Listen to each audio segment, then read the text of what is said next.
Good morning, students. This is your English class. Now we are studying chapter 12 in your English grammar book. The topic is here indirect constructions. Students, here in this chapter we are studying about the indirect construction of reported speech. ठीक है? In the previous class, we have already studied the first part of this chapter. Today in this class, we are going to study the second part of this chapter. So students, let's open page number 63 in your English grammar book. Okay? And start read from here. If the reported speech expresses some universal truth, habit, historical incident or permanent fact, its tense remains unchanged even if the reporting verb is in the past tense. Okay so हम previous class में पढ़े थे कि जब reporting verb past tense में रहेगा तब reported speech का जो टेंस है वो चेंज होगा, बट कुछ एक्सेप्शनल्स है जो इधर दिया गया है. वो एक्सेप्शनल्स क्या है कि जब रिपोर्टेड स्पीच एक यूनिवर्सल ट्रूथ है या एक हैबिट है या एक हिस्ट्रिकल इंसिडेंट है या एक परमानेंट फैक्ट है, तब रिपोर्टेड स्पीच का जो टेंस है वो अनचेंज्ड रहेगा. मतलब रिपोर्टेड स्पीच का जो टेंस है वो चेंज नहीं होगा.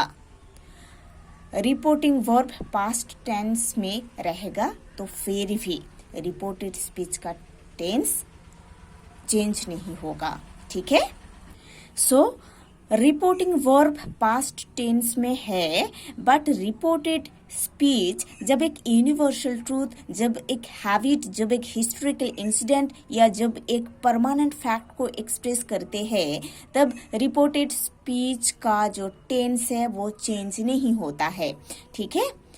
If the reported speech consists of two actions taking place at the same time, its tense remains unchanged, whatever the tense of the reporting verb may be.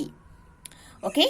जब reported speech में दो actions के बारे में बोला जाता है और वो दो actions एक ही टाइम पर होता है, तब रिपोर्टेड स्पीच का जो टेंस है वो चेंज नहीं होता है ना. रिपोर्टिंग वर्ब का टेंस कुछ भी हो, प्रेजेंट हो, पास्ट हो, फ्यूचर हो, रिपोर्टिंग वर्ब का टेंस प्रेजेंट हो, पास्ट हो, फ्यूचर हो, वो मैटर नहीं करता है. जब रिपोर्टेड स्पीच में दो एक्शन के बारे में बोला जाता है और वो दो एक्शन सेम टाइम में होता है, तब रिपोर्टेड स्पीच का जो टेंस है वो एक ही रहता है, चेंज नहीं होता है. ठीक है? Now see page number 64 in your English grammar book and start read from the top of the page. Look at the following sentences. Now see the examples. Number 1, he said God is omniscient. Okay, देखो ये जो sentence दिया गया है, इस sentence का जो reporting verb है वो है सेड, जो कि पास्ट फॉर्म में दिया गया है. गॉड इज omniscient, ये रिपोर्टेड स्पीच जो कि प्रेजेंट टेंस में दिया गया है. ठीक है? बट ये जो है ना, गॉड इज omniscient, ये एक यूनिवर्सल ट्रूथ है. ठीक है? गॉड इज omniscient, ये जो रिपोर्टेड स्पीच है, रिपोर्टेड स्पीच में एक यूनिवर्सल ट्रूथ दिया गया है. ठीक है? इसीलिए जब इनडायरेक्ट किया गया है इस सेंटेंस को, तब रिपोर्टेड स्पीच का जो टेंस है वो चेंज नहीं हुआ है. कैसे? देखो, he said that God is omniscient. ठीक है? सो ये जो इनडायरेक्ट स्पीच है, इनडायरेक्ट स्पीच में ये जो रिपोर्टिंग वर्ब है वो पास्ट टेंस में ही है. हम जानते थे कि रिपोर्टिंग वर्ब जब पास्ट टेंस में होगा तब रिपोर्टेड स्पीच का टेंस चेंज होगा, बट हम अभी पढ़े हैं जब यूनिवर्सल ट्रूथ या हैबिट या हिस्टोरिकल इंसिडेंट या परमानेंट फैक्ट के बारे में रिपोर्टेड स्पीच में दिया जाता है, तब रिपोर्टेड स्पीच का टेंस चेंज नहीं होता है। वो रिपोर्टिंग वर्ब चाहे प्रेजेंट में हो, पास्ट में हो या फ्यूचर में हो, वो मैटर नहीं करता है।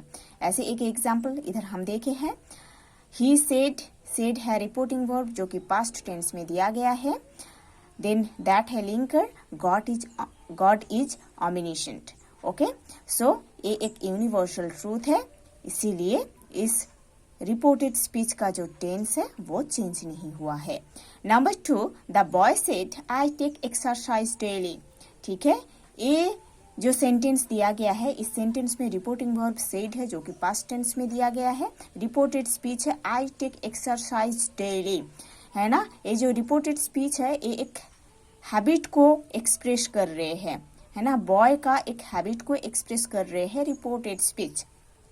इसीलिए जब हम इनडायरेक्ट में इस सेंटेंस को चेंज करेंगे ना, तब रिपोर्टेड स्पीच का जो टेंस है वो चेंज नहीं होगा। ठीक है, रिपोर्टिंग वर्ब पास्ट में है, फिर भी रिपोर्टेड स्पीच का टेंस चेंज नहीं होगा क्योंकि ये रिपोर्टेड स्पीच एक हैबिट को एक्सप्रेस कर रहे हैं। Indirect is the boy said that he takes exercise daily. He means the boy, है ना। और ही के बाद हमेशा जो वर्ब रहता है उसके साथ एस और ईएस ऐड होता है क्योंकि ही है थर्ड पर्सन सिंगुलर, है ना, हम जानते हैं, इसीलिए इधर टेक्स हुआ है। ठीक है, द बॉय सेड दैट है linker, then he means the boy takes exercise daily. ठीक है, number 3, the teacher said the earth revolves round the sun. देखो, ये जो सेंटेंस दिया गया है, इस सेंटेंस में रिपोर्टिंग वर्ब है सेड, रिपोर्टेड स्पीच है the earth revolves round the sun.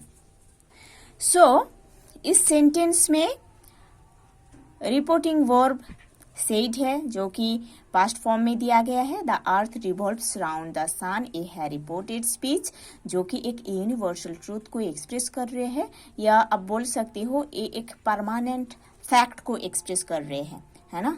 Universal truth हम बोल सकते हैं इसको क्योंकि ये ट्रूथ हमेशा ट्रूथ ही रहेगा, है ना, और ये फैक्ट भी परमानेंट है।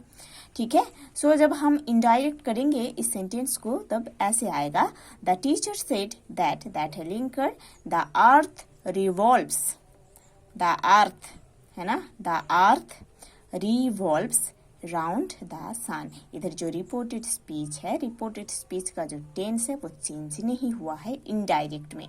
ठीक है, क्योंकि ये रिपोर्टेड स्पीच एक यूनिवर्सल ट्रूथ या एक परमानेंट फैक्ट को एक्सप्रेस कर रहे हैं। Number 4, Jack said while I was singing Della was dancing. ठीक है, सो ये जो सेंटेंस है, इस सेंटेंस में सेड है रिपोर्टिंग वर्ब जो कि पास्ट फॉर्म में दिया गया है। While I was singing Della was dancing, ये जो रिपोर्टेड स्पीच है, रिपोर्टेड स्पीच में दोनों एक्शन के बारे में बोला गया है। ये दोनों एक्शन सेम टाइम पर हुआ था, है ना। रिपोर्टेड स्पीच में 2 एक्शन के बारे में बोला गया है, एक है सिंगिंग, एक है डांसिंग। ये दोनों एक्शन या दोनों वर्क साथ में हुआ था।